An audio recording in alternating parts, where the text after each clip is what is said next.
So back to session view and a couple navigation things about here. So the same deal applies with audio and MIDI clips, right? So I have MIDI tracks and audio tracks. One question I get a lot is how do you tell what's a MIDI track and what's an audio track? The easy way is if you click on the track and you see some stuff down here, and make sure you're looking at the instrument tab, then it's a MIDI track. Okay, we have MIDI tracks here. Let's keep going. That is something that says it can't find the thing that I used to make it, but that's okay.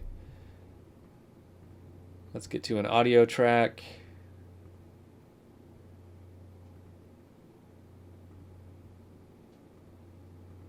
Here we go. Audio track. Here it's looking for an audio effect. So if we don't have any audio effects here, it doesn't really matter. It's still an audio track. So it's kind of hard to tell what's a MIDI track and what's an audio track once you have an instrument on it.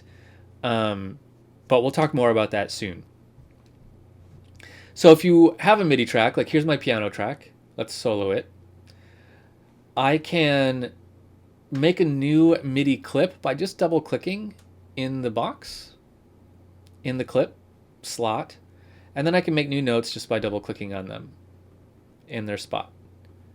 So let's take those notes, let's pull them over here. If I want to hear them while I'm clicking them in, hit this little headphone button right there. Now we can hear what I'm doing. Drag them. And I can launch the clip by hitting the little play button up here. That was kind of cool. I'm going to copy all of that, go out here, and paste it in again. Just because I kind of like it. Okay, so now I have a 2-bar loop, or sorry, 1-bar loop of this goofy dissonant piano sound. Neat, right? I can make another clip underneath it by doing the same thing.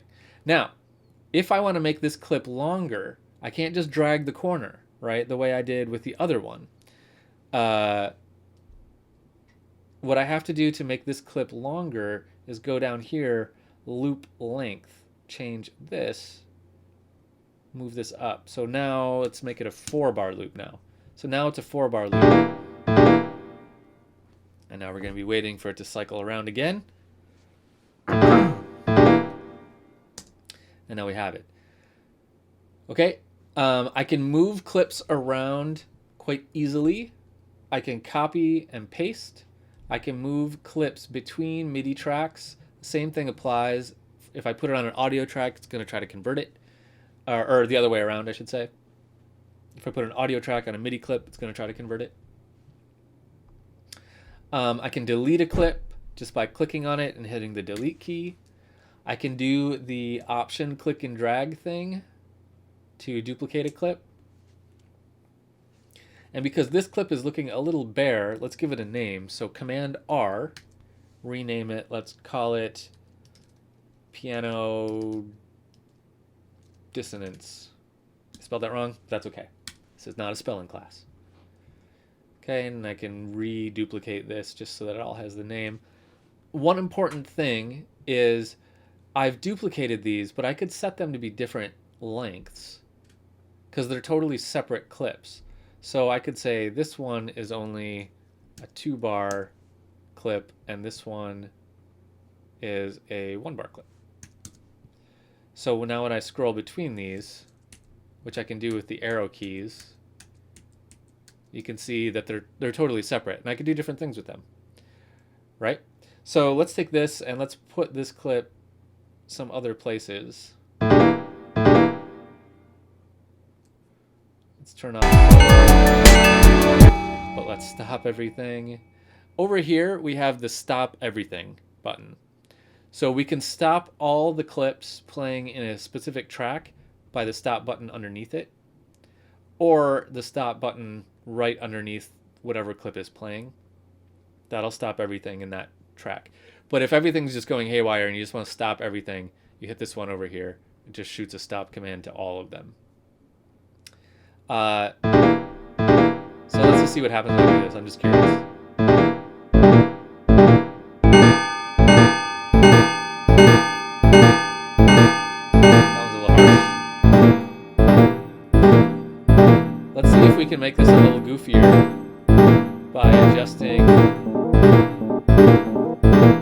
start position.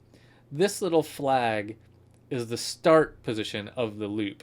The loop is still the same length, except instead of going from here to here, it's going to go from here to here again, right? It's still the same number of beats. But if I want to offset this one from that one, I can do that. Let's make this one different yet.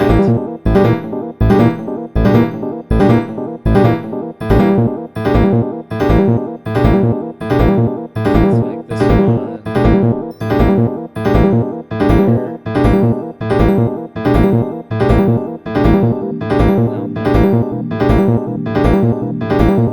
Okay, that's pretty weird, right? This one is really low, right? Let's stop all of them. Let's hear this one. This one's really low, so let's move this up an octave. So I'm going to select all with Command A, then I'm going to Shift up arrow. That's going to move everything up an octave, right? So it just changes the register of it, all the notes. Let's make this one a little louder. Let's add in the others. I didn't like that.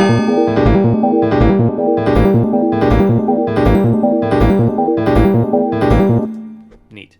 Okay, so some basic navigation stuff about working with the clip slot grid, which is what we call this whole area. Remember vocabulary, just one more time. These are tracks going across. These are clips. These are called clip slots. The whole thing is the clip slot grid, and one of these all the way across is called a scene. Over here we have the scene launch, where we can launch everything in the scene if we want. Here we have our stop everything button. Cool? Awesome. Okay, let's go a little bit deeper into this window down here and look at what's in there.